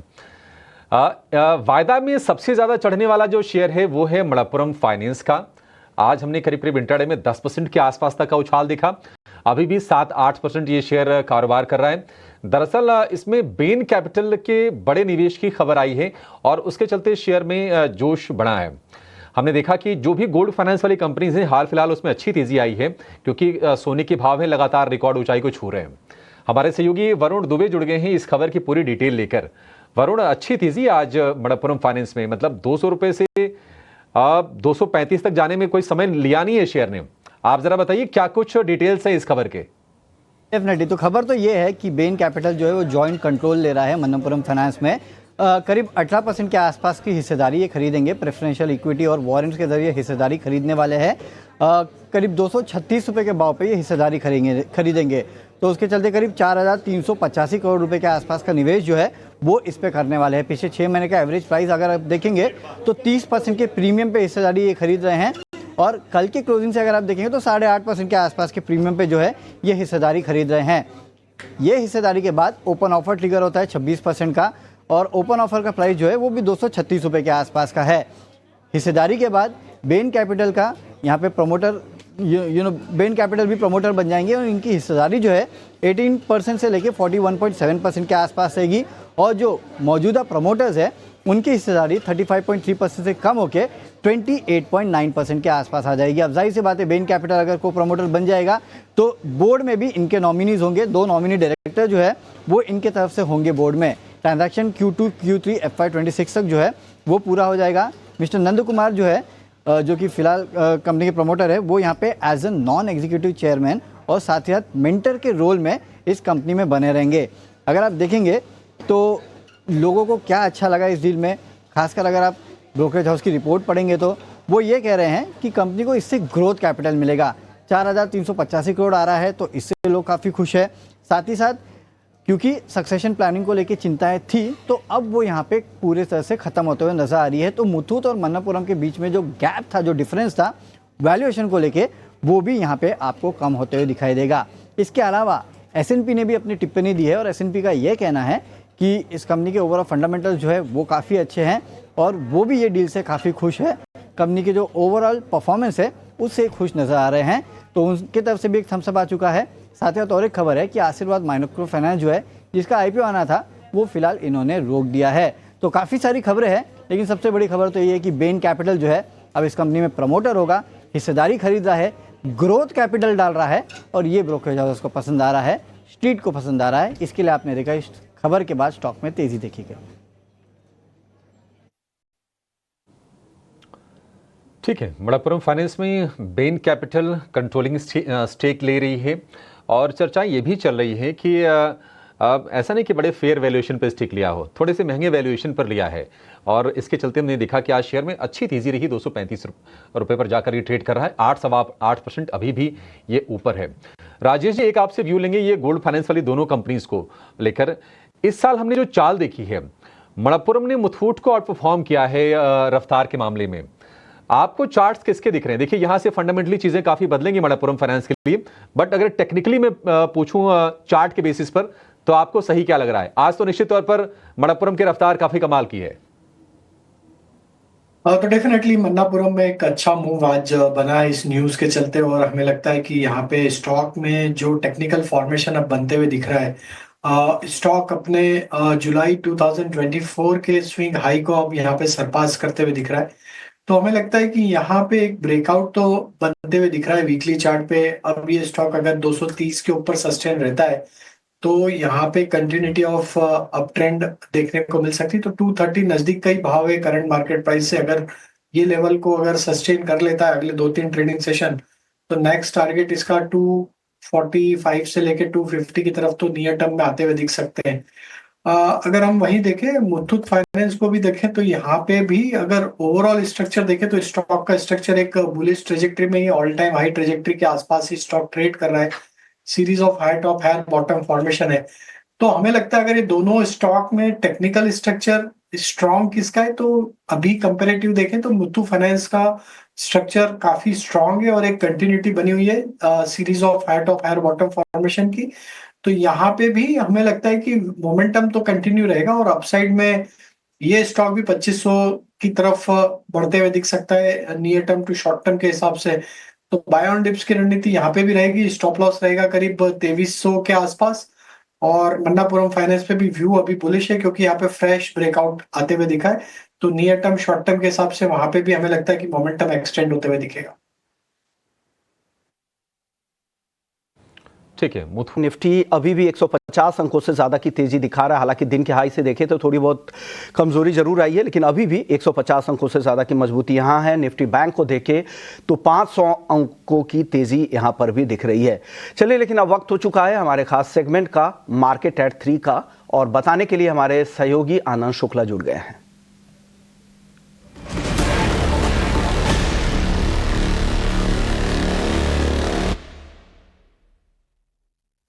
जी हाँ, शुरुआत करते हैं भेल से, जहां पर कंपनी को गुजरात स्टेट इलेक्ट्रिसिटी से 7500 करोड़ के प्रोजेक्ट के लिए लेटर ऑफ इंटेंट मिला हुआ है और कंपनी 800 मेगावाट का थर्मल पावर प्लांट लगाएगी, जिसके चलते शेयर में करीब 3% की तेज़ी देखने को मिल रही है।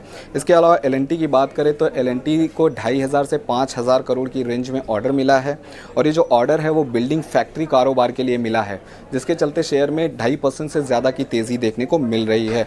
अदानी एनर्जी भी आज फोकस में है, जहाँ पर कंपनी ने 2800 करोड़ के ट्रांसमिशन प्रोजेक्ट की बोली जीती है और कंपनी की कुल ऑर्डर बुक जो है वो बढ़कर 57,000 करोड़ के पार पहुंच गई है, जिसके चलते शेयर में अच्छी खासी तेज़ी देखने को मिल रही है।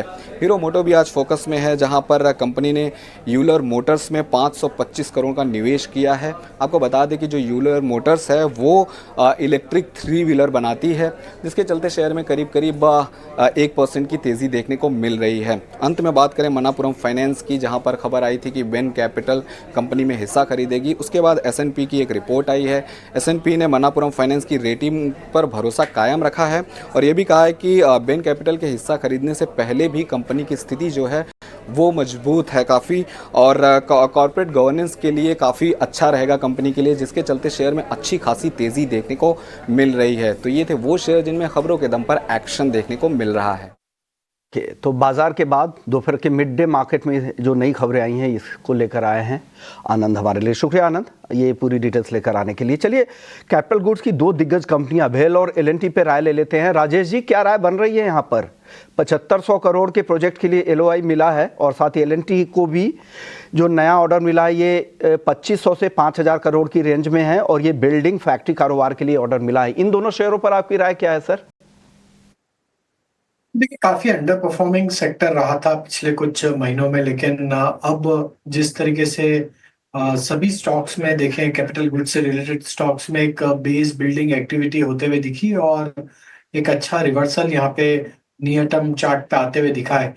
पहले अगर हम L&T के स्ट्रक्चर को देखें तो स्टॉक ने इस रिवर्सल में 20 डे 50 डे मूविंग एवरेज को सरपास किया है। फॉलिंग चैनल का ब्रेकआउट भी डेली चार्ट पे आते हुए दिखा है। यहाँ पे हमें लगता है कि अगर ये स्टॉक अब 3370 के ऊपर बना रहा तो इसका नेक्स्ट टारगेट हायर साइड पे जो बन सकता है वो करीब 3480 3520 की तरफ आते हुए दिख सकते हैं। भेल में भी देखें तो एक अच्छा रिवर्सल यहाँ पे बनते हुए दिखा है और डेली वीकली टाइम फ्रेम पे स्टॉक में एक स्ट्रेंथ वापस लौटते हुए देखने को मिली है नियर टर्म पर्सपेक्टिव से। यहाँ पे इंपॉर्टेंट लेवल जो हमें लगता है लोअर साइड पे सपोर्ट है वो है करीब 206 रुपए के आसपास। अगर ये इसके ऊपर सस्टेन रहता है तो इसका नेक्स्ट लक्ष्य जो बन सकता है वो करीब 222 के आसपास बन सकता है, जो कि इसका 100 डे मूविंग एवरेज है, तो वो एक थोड़ा सा हर्डल जैसा काम करेगा। तो 222 के लक्ष्य के लिए बाय किया जा सकता है, भेल को भी 206 के स्टॉप लॉस से। तो 206 के स्टॉप लॉस के साथ 222 के टारगेट के लिए भेल को खरीदने की सलाह है राजेश जी की तरफ से।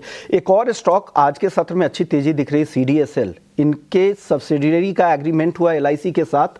वो LIC के लिए रिपोजिटरी के इंश्योरेंस रिपोजिटरी का काम करेंगे। इंश्योरेंस रिपोजिटरी में होगा यह कि पॉलिसी उनके पास रहेगी, पॉलिसी को वो रिपोजिटरी में रखेंगे।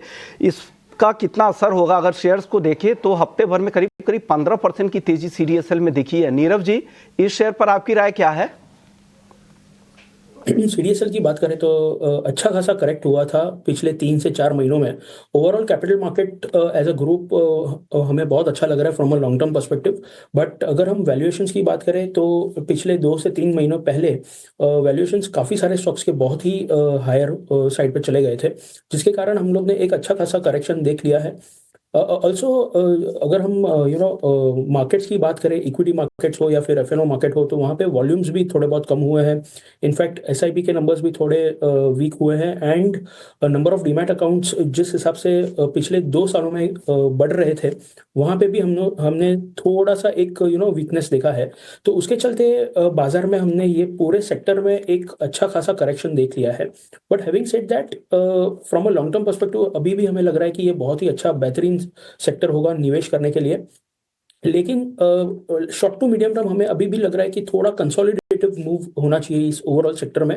एक अच्छा कंसोलिडेशन देखने मिले तो वो काफ़ी हेल्दी होगा आने वाले समय के लिए, आने वाले सालों के लिए। तो शायद शॉर्ट टू मीडियम टर्म एक अच्छा बाउंस हमें देखने मिले। मीडियम टर्म पर्सपेक्टिव से शायद थोड़ा कंसोलिडेशन देखने मिले and then probably from a long term perspective ये सारे स्टॉक्स अपने रडार में होने चाहिए एंड बाय ऑन डिप्स की रणनीति अपनानी चाहिए। आयन डिप्स के साथ CDSL यहाँ पर खरीदारी की सलाह यहाँ आ रही है नीरव जी की तरफ से। एक और सेक्टर है जिस पे नज़र आज रखना चाहिए, मेटल्स। यहाँ पर आज काफ़ी कमज़ोरी दिख रही है और दिग्गज मेटल्स कंपनियाँ कमज़ोर हैं। हिंडाल्को, नाल्को, वेदांता, हिंद जिंक, हिंदुस्तान कॉपर, सब में गिरावट है। 3 से 4% तक की गिरावट है इन शेयरों में। राजेश जी, मेटल्स पर आपकी राय क्या, और यहाँ खरीदारी करनी चाहिए या रुकना चाहिए अभी? देखिए, मेटल में एक रैली ऑलरेडी हमने देखी। सारी मेटल स्टॉक्स एक अच्छा मोमेंटम यहाँ पे पिछले 2-3 हफ्तों में दिखाते हुए दिखे। थोड़ा सा कूल ऑफ इफेक्ट यहाँ पे जरूर बनते हुए दिखा है, लेकिन हमें लगता है कि अभी भी ट्रेंड यहाँ पे इंटेक्ट है बुलिश साइड में। ये करेक्शन को as a buying opportunity use करना चाहिए।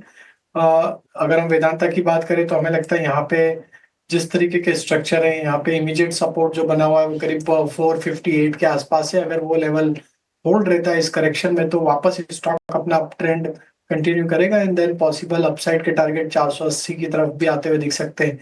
वहीं हम अगर देखें दूसरे स्टॉक्स को इसी सेगमेंट में, तो वहाँ पे जिंदल स्टील को अगर हम एनालाइज करें तो एक अपने मेजर सप्लाई जोन जो कि है 940-950 की रेंज में, वहाँ पे थोड़ा सा रेजिस्टेंस या प्रॉफिट टेकिंग आते हुए देखने को मिली। बट हमें लगता है कि जिस तरीके के इसके स्ट्रक्चर है, अभी ये अपने एक इम्पोर्टेंट सपोर्ट एरिया 900 के आसपास ट्रेड करते हुए दिख रहा है। तो हमें लगता है 900 एक इसके लिए इम्पोर्टेंट लेवल रहेगा इस करेक्शन का। अगर ये लेवल होल्ड हो जाता है, वापस यहाँ पे एक पुल बैक देखने को मिल सकता है टुवर्ड्स 935 945 के जोन में। तो जिंदल स्टील भी अभी डिप में 900 के आसपास बाय किया जा सकता है विद स्टॉप लॉस ऑफ 890। ठीक है, स्टॉप लॉस के साथ JSPL खरीदने की सलाह है। 935 से 945 के जोन में जा सकता है। अगर 900 को होल्ड करता है तो यहाँ पर खरीदारी की राय है। और साथ ही वेदांता इनको पसंद आ रहा है कि वापस से जो करेक्शन का दौर आज दिख रहा है, हालांकि एक अच्छी तेजी के बाद, अच्छी रिकवरी के बाद मेटल्स में आज मुनाफा वसूली दिख रही है, तो वेदांता भी पसंद है 480 के टारगेट के लिए। तेजी कायम है। निफ्टी करीब 170 अंकों पर है, लेकिन निफ्टी बैंक ने अपनी तेजी को थोड़ा सा और बढ़ा लिया है। अभी करीब 550 अंकों की तेजी है और निफ्टी बैंक 50,600 की भी आंकड़े को पार करके कारोबार कर रहा है। अपने एक्सपर्ट से थोड़ी देर में BTST के ट्रेड्स लेंगे, लेकिन इसके पहले अमोल, आपसे जानना चाहेंगे कि जो रिफाइनिंग वाली जो कंपनीज हैं, स्पेशली जो प्योर रिफाइनिंग वाली है, वहां पर तो जैसे आग लगी हुई है। अगर आप MRPL को देखेंगे तो करीब करीब MRPL और चेन्नई पेट्रो मार्च में 30 से 40% दोनों के दोनों शेयर चढ़ गए हैं। बाकी OMCs का भी थोड़ा थोड़ा पोर्टफोलियो होता है रिफाइनिंग का, BPCL का या फिर IOC का, उनमें भी तेजी है। ये इस तेजी के बाद कहीं आपको लगता है कि इस वेव को राइड करना है या फिर तेजी काफी ज्यादा हो गई है, अब प्रॉफिट टेकिंग कर लें चेन्नई पेट्रो या फिर MRPL में? प्रॉमिसिंग अपट्रेंड रैली हुई। अगर चेन्नई पेट्रो की अगर हम बात करते हैं तो ये मंथ में 39% तक के गेन्स हुए। आई थिंक निफ्टी 500 का टॉप गेनर भी चेन्नई पेट्रो ही है, उसमें देखा जाए मंथ ऑन मंथ बेसिस पे। मुझे लगता है काफी चला है स्टॉक। अगर किसी के पास लोअर लेवल का बाएंगे तो डेफिनेटली एक तो एटलीस्ट प्रॉफिट बुकिंग कर देना चाहिए, या फिर दूसरा ऑप्शन ये है कि एटलीस्ट स्टॉप लॉस तो ट्रेल कर सकते हैं। मुझे लगता है ट्रेंड फॉलोइंग ट्रेडर्स के लिए 610 605 ये 2 इंपॉर्टेंट सपोर्ट्स लेवल रहेंगे। अगर उसके ऊपर रहता है तो ये बुलिश टेक्सचर जो बना हुआ है वो कहीं ना कहीं कंटिन्यू होता हुआ दिख रहा है। हाउएवर अगर 605 के अगर नीचे जाता है तो शायद थोड़ा सा सेंटीमेंट चेंज होता हुआ दिखा है, बट फिलहाल तो जो सेटअप है वो बुलिश है और बुलिश ही रहने के चांसेस चार्ट्स पे दिख रहे हैं। दूसरा MRPL आपने पूछा था, इसमें और थोड़ा सा मोमेंटम पॉजिटिव साइड पे बढ़ने के चांसेस ज्यादा है। अभी जस्ट ब्रेकआउट हुआ है और आज में अगर देखते तो 14% का रैली हुआ है।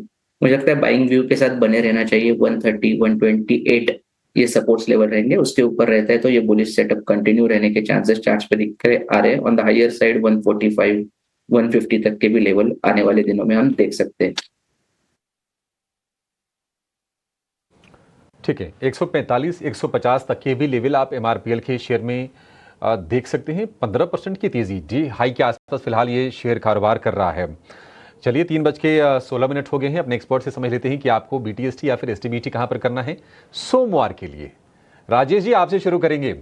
और चूंकि बाजार में हम गर्मी देख रहे हैं तो जितने अधिक आप शेयर बताएं उतना ज़्यादा अच्छा है। कम से कम 2 तो बताइए, उसके ऊपर जो भी होगा बोनस होगा सर।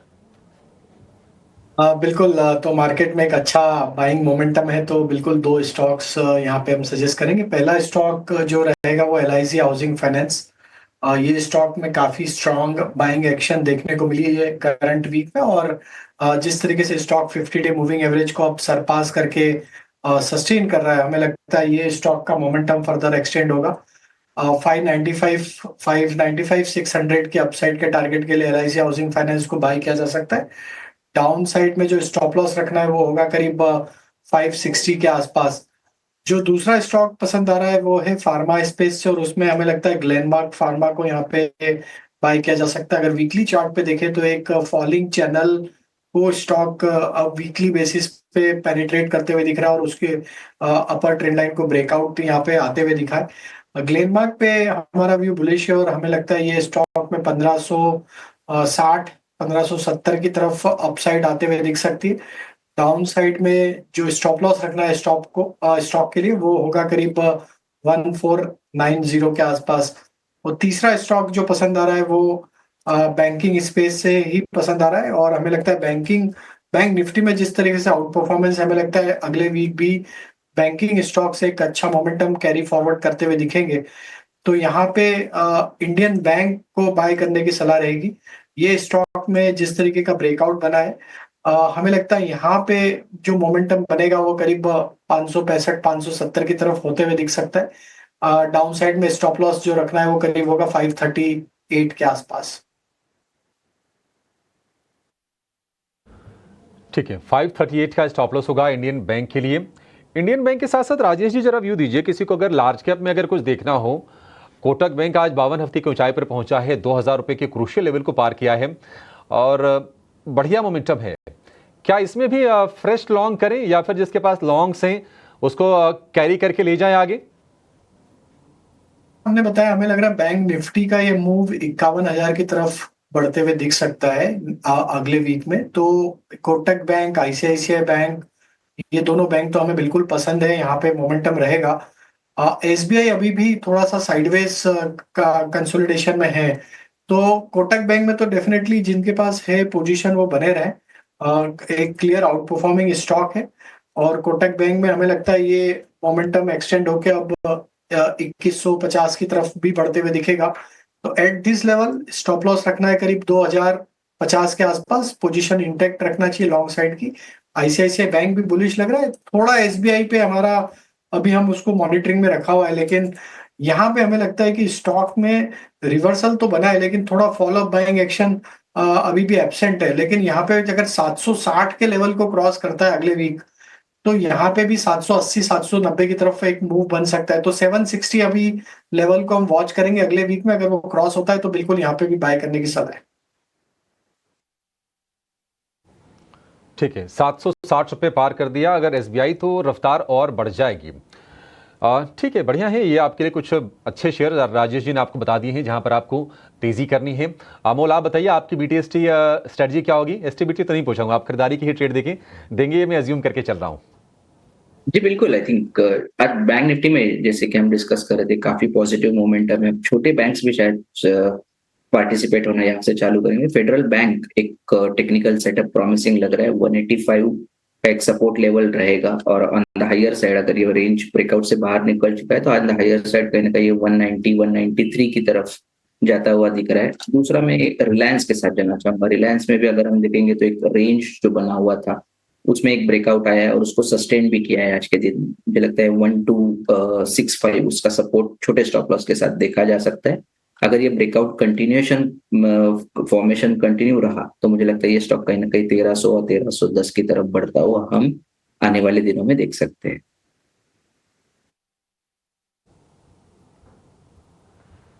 1310 के लेवल आ सकते हैं रिलायंस के शेयर में। कुछ तकनीकी खामी है, नीरव को फिर से जोड़ने की कोशिश करेंगे, लेकिन अमोल आठवाली को। अच्छा नीरव जी, आपसे जानना चाहेंगे कि जो मार्केट रिलेटेड जो भी स्टॉक्स हैं, चाहे वो एक्सचेंज वाले हों या फिर AMC वाली कंपनीज के हों, ब्रोकरेज फर्म वाली कंपनीज को हों, आज हम चौतरफा बैंक देख रहे हैं।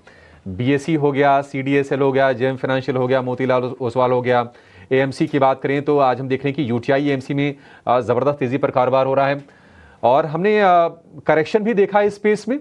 अब चूंकि बाजार का मूड बेहतर हो रहा है, आपको लगता है कि आकर्षक लेवल पर ये शेयर हैं और अवसर हैं किसी को अगर पोर्टफोलियो में भी डालना है इन शेयर्स को? तो डेफिनेटली देखिए, ये ओवरऑल स्पेस जो है वो हमें बहुत अच्छा लग रहा है from a long term perspective.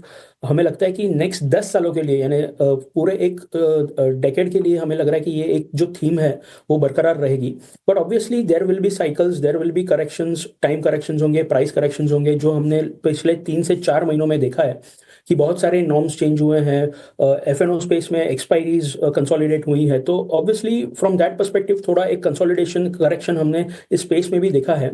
थोड़ा बहुत नंबर्स भी वीक हुए हैं एसआईपी के, या फिर डीमैट अकाउंट ओपनिंग्स हो etcetera. But having said that, ये जैसे मैंने बताया कि ये एक पीरियड्स आएंगे जहाँ पे थोड़े नंबर्स वीक होंगे, but eventually as a destination India एक बहुत ही बड़ा मार्केट बन रहा है in terms of equity allocation. तो ये एक बहुत ही बेहतरीन स्पेस है लंबे समय के लिए निवेश करने के लिए। सो हमारा यही व्यू है कि नेक्स्ट 6 से 8 महीनों में अगर इस स्पेस में थोड़ा बहुत करेक्शन भी आता है, जो हमने ऑलरेडी देखा हुआ है, बट शायद Q4 के नंबर्स थोड़े वीक हो, तो आपको एक अच्छी अपॉर्चुनिटी मिलेगी again at the lower side पे स्टॉक्स जमा करने के लिए। तो डेफिनेटली बने रहना चाहिए, 3 से 5 साल का व्यू रखना चाहिए। 2 to 3 ट्रांचेस में आपको इन सारे स्टॉक्स में निवेश करना चाहिए। ऑल्सो सेबी चीफ ने ये दर्शाया है कि कुछ एफपीआई के नॉर्म्स भी चेंज होंगे, which would be better and positive for these companies. So definitely एक शॉर्ट टर्म पर्सपेक्टिव से माहौल तो काफ़ी अच्छा है एंड ये मोमेंटम थोड़ा बढ़ सकता है, but from a long term perspective 2 से 3 ट्रांच में निवेश करना चाहिए। तो आप बीएससी पर ये व्यू है और सारे प्लेटफॉर्म शेयरों को लेकर। चलिए आगे बढ़ते, एक और खबर आपके लिए बता दें कि सरकार ने under construction thermal power project की समीक्षा की है। गर्मी और मानसून की सीजन में एनर्जी की मांग को लेकर हुई बैठक पर और भी ज़्यादा डिटेल्स और इस एक्सक्लूसिव डिटेल्स के साथ हमारे सहयोगी प्रकाश जुड़ गए हैं। प्रकाश, बताइए क्या डिटेल्स है आपके पास? देखिए, पावर सेक्टर के लिए काफ़ी इंपॉर्टेंट डेवलपमेंट है। जो जानकारी हमें मिल रही है उसके हिसाब से सरकार ने under construction thermal power projects की स्थिति क्या है देश भर में, उसकी एक समीक्षा की है। इनफैक्ट पावर सेक्रेटरी ने एक इम्पॉर्टेंट बैठक की है तमाम स्टेक होल्डर्स के साथ, ताकि ये इस बात को समझा जाए कि under construction thermal power projects की स्थिति क्या है, वो किस फेज में है और किस तरह के सपोर्ट की ज़रूरत है। लिहाजा तमाम स्टेक होल्डर्स के साथ ये बैठक की गई है, जिसमें पावर मिनिस्ट्री, कोल मिनिस्ट्री के साथ साथ जो जनरेशन कंपनीज के रिप्रेजेंटेटिव्स थे वो भी इस बैठक में शामिल थे। अगर आप लिस्ट पर नजर डालें तो जानकारी हमें मिल रही है उसके हिसाब से अगर पीएसयूज की बात करें तो एनटीपीसी, सीआईएल, भेल, एनएलसीआईएल, एसजेवीएन जैसी जो कंपनीज हैं उनके सीएमडी इस बैठक में शामिल रहे। साथ ही साथ इंडिपेंडेंट पावर प्रोड्यूसर्स की बात करें जिसमें Adani power, JSW power, Essar power limited, Vedanta power के साथ साथ कई ऐसे इंडिपेंडेंट पावर प्रोड्यूसर्स थे जो इस बैठक में शामिल थे। साथ ही साथ पावर सेक्रेटरी ने जो under construction thermal power projects हैं जिनको कि वित्त वर्ष 2025 तक कमीशन करना था, उसकी क्या स्थिति है उसकी समीक्षा की। और साथ ही साथ जनरेशन कंपनीज को इस बात के क्लियर इंस्ट्रक्शंस दिए गए कि FY25 तक जिन प्रोजेक्ट्स को कमीशन करना था उसको प्राथमिकता दी जाए। और जो इंफॉर्मेशन पावर सेक्रेटरी को दी गई इस बैठक के दौरान, सूत्र में बता रहे हैं कि 2780 मेगावाट कैपेसिटी के जो थर्मल पावर प्रोजेक्ट्स हैं वो ऑलरेडी कमीशन कर दिए गए हैं FY25 के दौरान। 5700 मेगावाट कैपेसिटी के जो थर्मल पावर प्रोजेक्ट्स हैं वो मार्च 25 तक यानी कि अगले कुछ दिनों में उसको ऑपरेशनलाइज कर दिया जाएगा। साथ ही साथ 28,000 मेगावाट कैपेसिटी के जो थर्मल पावर प्रोजेक्ट्स हैं वो अंडर कंस्ट्रक्शन हैं और उन पर काम काफ़ी तेज़ी से चल रहा है। साथ ही साथ 26,000 मेगावाट कैपेसिटी के जो थर्मल पावर प्रोजेक्ट्स हैं वो अंडर प्लानिंग है, यानी कि उससे संबंधित बिड इनवाइट किए जाएंगे। तो ये इंपॉर्टेंट डिटेल्स जो हैं वो पावर सेक्रेटरी को के सामने पेश किए गए। साथ ही साथ इस बात पर भी सहमति बनी कि जनरेशन कंपनीज को इन प्रोजेक्ट्स को ऑपरेशनलाइज करने में जो दिक्कतें आ रही हैं और राज्यों से जिसका सरोकार है उन मसलों को राज्यों के साथ शेयर किया जाएगा, इस पर चर्चा की जाएगी और उसका जल्द से जल्द समाधान निकाला जाएगा। ओके, शुक्रिया प्रकाश ये पूरी डिटेल्स लाने के लिए। और जैसे जैसे गर्मियां बढ़ती जाएंगी और ऐसे में पावर डिमांड भी अपने पीक लेवल पर होंगी और उससे पहले सरकार की एक अहम बैठक थी जहां पर अंडर कंस्ट्रक्शन थर्मल प्रोजेक्ट की समीक्षा की गई और ताकि जनरेशन बढ़े, उत्पादन पावर बिजली का उत्पादन देश में बढ़ाया जाए। चलिए इससे जुड़े हुए एक शेयर है वोल्टास पर नजर डालते हैं। आज यहाँ पर दबाव दिख रहा है, हालांकि तेजी अच्छी आई है पिछले कुछ दिनों में, फरवरी के लास्ट वीक से देखें तो 12-13% की तेजी के बाद, लेकिन आज गिरावट भी काफी ज्यादा है, करीब 2.25% की गिरावट है। राजेश जी, क्या करना चाहिए? इस गिरावट में मौके हैं क्या वोल्टास में? देखिए, स्टॉक में एक मोमेंटम हायर साइड पे देखने को मिला था, लेकिन स्टॉक को अगर हम देखें तो अराउंड 1520-1525 के आसपास एक सप्लाई प्रेशर हायर साइड पे देखने को मिला, चूंकि इसका एक रेजिस्टेंस जोन था वीकली टाइम फ्रेम पे। स्टॉक में करेक्शन में ऑलमोस्ट अब ये 50 दिन के मूविंग एवरेज के आसपास अब ट्रेड करते हुए दिख रहा है, तो हमें लगता है ये करेक्शन में अगर ये स्टॉक 1400 के लेवल को होल्ड आउट करता है तो यहाँ से एक पुल बैक का चांस बन सकता है, जो कि स्टॉक को वापस 1450 की तरफ लेके जा सकते हो। तो नियर टर्म सेटअप के हिसाब से स्ट्रक्चर तो अभी भी बुलिश ही है। ये करेक्शन में 1400 को एक बार मॉनिटर करना चाहिए, वो लेवल होल्ड आउट होते तो जरूर वापस बाय का ट्रेड लिया जा सकता है। ठीक है, वोल्टास में आज हम देखने की थोड़ी सी प्रॉफिट टेकिंग है, अच्छे से चला है शेयर। ये 1100 की रेंज में था, वहां से चलते चलते 1450-1500 रुपए के भाव हो गए थे वोल्टास के। और वोल्टास के साथ साथ जो कूलिंग सेगमेंट वाली बाकी कंपनीज हैं, हेवेल्स हो गया, ब्लू स्टार हो गया, इसके अलावा वरुण बेवरेजेस जो कि पेप्सिको की बॉटलर है, वहां पर भी हमने अच्छी तेजी देखी थी। क्लोजिंग की तरफ बढ़ेंगे, बेहतरीन हफ्ता कहेंगे, क्योंकि एक हफ्ते में अगर हम निफ्टी की बात करें 4% की तेजी, निफ्टी बैंक में करीब 5% के आसपास की तेजी। और अच्छी चीज यह है कि ओवरऑल पार्टिसिपेशन है, दिग्गज भी अपना सपोर्ट देने की कोशिश कर रहे हैं बाजार में। आज के सत्र में अगर आप आईटी को छोड़ दें, एक्सेंचर वाली एक थोड़ी सी डिस्टर्बिंग न्यूज आई थी, हालांकि ये ऊपरी निचले स्तरों से काफी ज्यादा हमने रिकवरी भी देखी, लेकिन इन्फोसिस करीब 1.25%, विप्रो में करीब 1% के आसपास की गिरावट रही। M&M में परफॉर्मेंस ठीक थी, लेकिन सेकेंड हाफ में M&M में हमने ऊपरी स्तरों के शेयर में गिरावट देखी और ये डे हाई पर जाकर क्लोज कर रहा है 2800 रुपए के नीचे। लेकिन निफ्टी 174 अंक ऊपर बंद होने की तैयारी कर रहा है। निफ्टी बैंक की बात करें 600 अंकों की तेजी के साथ डे हाई पर क्लोज करने की तैयारी। और आज सुबह जो संकेत मिल रहे थे गिफ्ट निफ्टी से वो थोड़े सुस्ती के थे, तो ऐसा लग रहा था कि शायद आज एक डल मार्केट रहेगा हफ्ते के आखिरी कारोबारी सत्र में।